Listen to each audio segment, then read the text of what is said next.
La religion catholique s'oppose-t-elle à la raison et à la science?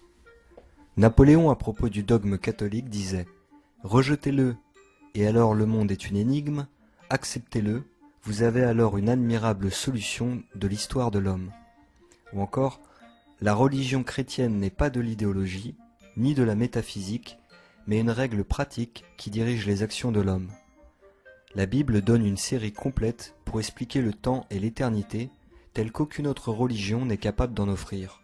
Si ce n'est pas la vraie religion, on est excusable de s'y tromper, car tout cela est grand et digne de Dieu. De nombreux grands hommes intelligents et rationnels ont donc cru à travers les siècles au dogme catholique. D'ailleurs, tous les scientifiques au fondement de notre science occidentale ont souvent été des religieux catholiques pour beaucoup, ou en tout cas des croyants. On peut citer le cas de Copernic pour la cosmologie héliocentrique, de Johannes Kepler pour l'astronomie physique, de Galilée pour la physique expérimentale, de William Harvey pour la médecine, de Robert Boyle pour le fondateur de la chimie moderne, John Ray pour la biologie moderne, Newton pour la physique classique, Pasteur pour la microbiologie, William Thomson Kelvin pour la thermodynamique, Albert Einstein pour la physique théorique moderne, jusqu'à Darwin, qui nous dit, lui, « Jamais je n'ai nié l'existence de Dieu. Je crois la théorie de l'évolution parfaitement conciliable avec la foi en Dieu. Il est impossible de concevoir et de prouver que le splendide et infiniment merveilleux univers, de même que l'homme, soit le résultat du hasard. Et c'est cette impossibilité qui me semble la meilleure preuve de l'existence de Dieu. » Le présupposé selon lequel la science a démontré la non-existence de Dieu est donc un dogme religieux qui n'a toujours pas été prouvé par la raison et la science jusqu'à aujourd'hui, contrairement au dogme catholique. En effet, d'un point de vue anthropologique, toutes les civilisations à travers le monde ont cru au surnaturel et à l'existence de l'âme, et ce depuis toujours. Cette conscience dans l'homme, à travers les siècles, n'est niée que depuis le triomphe de la dialectique marxiste qui a engendré un matérialisme irrationnel qui ne considère plus rien en dehors de la matière elle-même. Cela dit, ce matérialisme idéologique tend à être remis en cause profondément, avec d'une part la science quantique, qui nous démontre que l'esprit influence la matière, et que donc les lois du monde ne sont pas seulement des phénomènes matériels, et d'autre part les expériences de mort imminente, dit EMI, qui prouvent que nous avons une âme, puisqu'après un accident, certaines personnes se retrouvent pendant le temps du coma hors de leur corps.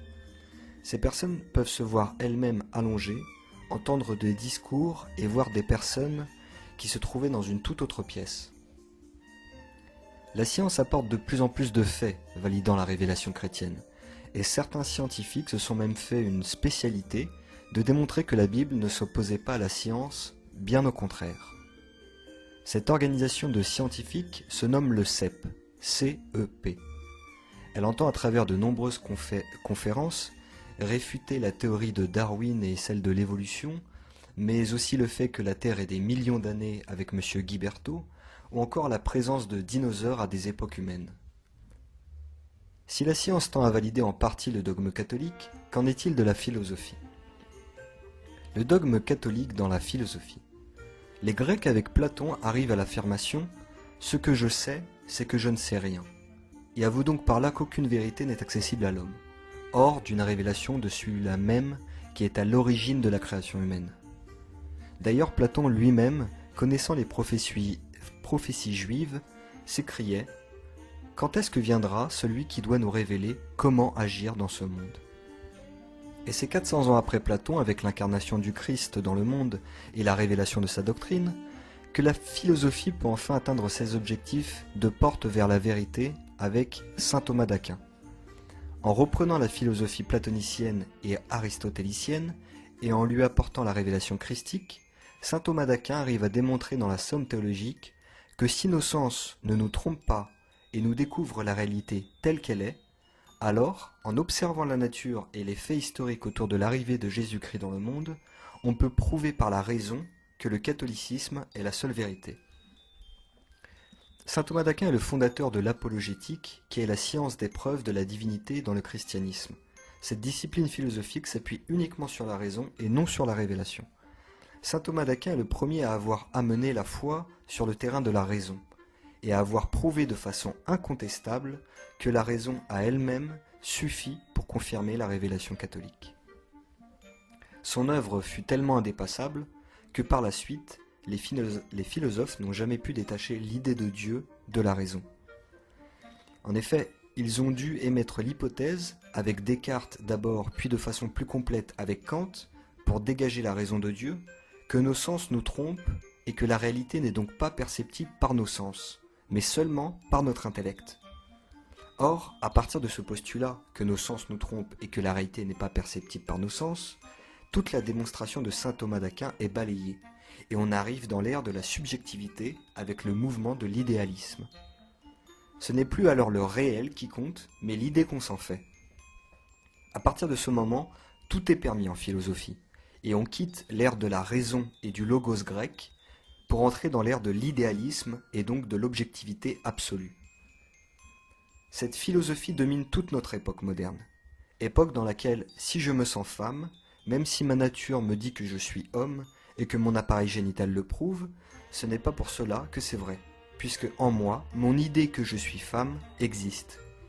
Et donc je dois faire triompher mon idée pour l'imposer au réel, en subissant une opération esthétique de changement de sexe par exemple.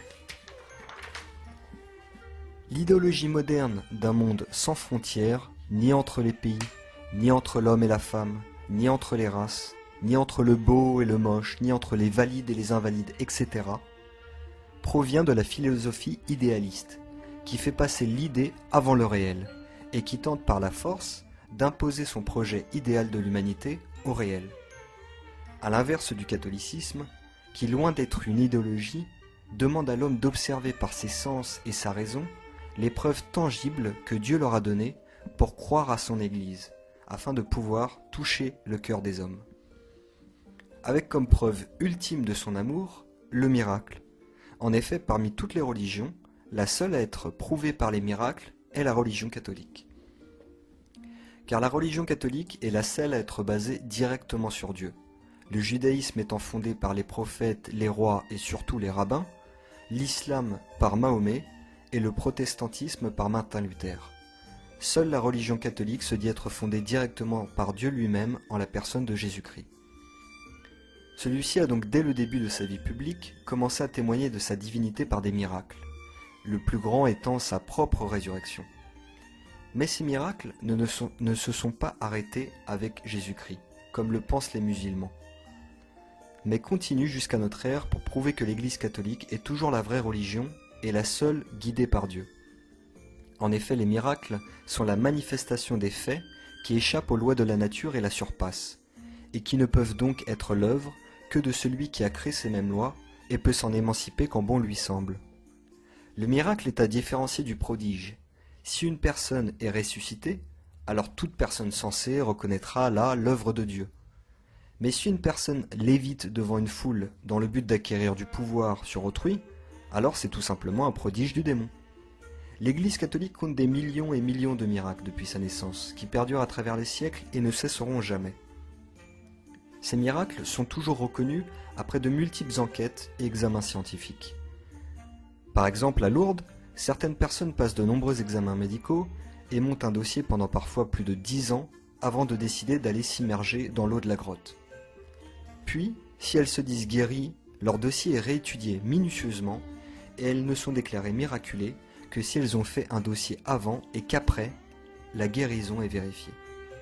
C'est le cas d'une dame née aveugle car elle ne possédait pas de nerf optique. Après avoir été à Lourdes, elle retrouve la vue. Elle est examinée de nouveau et on découvre qu'elle n'a toujours pas de nerf optique, mais que par miracle, elle voit bel et bien. Les miracles ne sont pas seulement individuels, mais peuvent être aussi collectifs. Le dernier grand miracle collectif reconnu est celui de Fatima en 1917. La Vierge apparut alors à 3 enfants bergers portugais à plusieurs reprises, avant de leur demander de donner rendez-vous à la foule pour qu'elle se manifeste à eux. Ce jour-là, près de 70 000 personnes se rassembleront sur le lieu, dont des athées, des sceptiques, des catholiques et même certains francs-maçons. Lors d'une journée de très forte pluie, elle fit sortir le soleil de son orbite et lui fit faire une sorte de danse, avant de l'approcher dangereusement de la foule qui se mit à crier. avant de s'apercevoir que leurs habits étaient plus mouillés, mais totalement secs. Plusieurs observatoires à l'époque ont constaté la sortie du Soleil de son orbite, et les journalistes présents sur les lieux l'ont relayé dans les brochures de l'époque. Il y a aussi l'exemple très récent de Padre Pio, saint mondialement reconnu de son vivant et mort en 1968. Celui-ci fit de si nombreux miracles que l'Église se refusa à tous les énumérer. Des centaines de guérisons, plusieurs résurrections, des apparitions surnaturelles, etc. Saint Padre Pio avait les stigmates. Les stigmates étant des plaies christiques de la Passion qui, ouvertes, ne saignent pas, ou alors que par période, et ne cicatrisent jamais.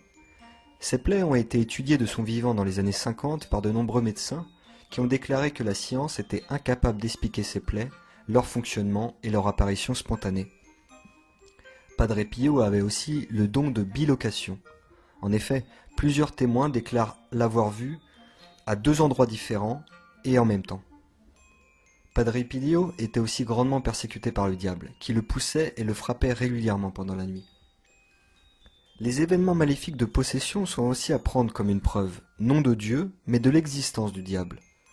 Celui-ci ayant l'habitude d'effrayer les gens pour qu'ils se détournent des dieux et leur démontrer sa puissance pour qu'impressionnés, ces personnes lui obéissent à lui. Cela dit, depuis l'ère moderne, le diable a changé de stratégie, et la plus belle ruse du diable est de nous persuader qu'il n'existe pas, comme disait Baudelaire. Cela dit, les cas de possession existent toujours bel et bien, et de nombreuses photos, films et documentaires sur le sujet permettent de constater le phénomène qui est tout sauf une comédie d'acteurs. Des médecins constatent en présence du possédé une force surhumaine, des lévitations du corps, l'expression du possédé en langue étrangère non connue de lui, etc. Aujourd'hui, un des plus grands miracles de notre époque est sans conteste l'authentification scientifique du linceul de Turin que nous ont permis tous les outils technologiques modernes. En effet, le Saint-Suaire est une preuve à lui tout seul de la résurrection du Christ, puisque c'est une photo négative d'un homme possédant toutes les marques de la passion du Christ. Autrement dit, c'est comme si le cadavre avait traversé le tissu et avait imprimé son image inversée sur ce même tissu. Les preuves des différents miracles et apparitions surnaturelles ne manquent pas. Et qui cherche trouve, nous dit notre Seigneur. Quant à ceux qui sont convaincus mais rebutés par l'Église actuelle, il faut savoir que l'Église depuis Vatican II est une Église conciliaire. Et l'Église conciliaire est à l'Église catholique ce que la République est à la France. Cette nouvelle religion droit de l'hommisme est là pour servir le nouvel ordre mondial par qui elle a été totalement infiltrée depuis les coups d'État opérés dans l'Église par Vatican II. Mais l'Église catholique et traditionnelle qu'ont connue nos ancêtres demeure et ne disparaîtra jamais. C'est une promesse de Jésus-Christ lui-même.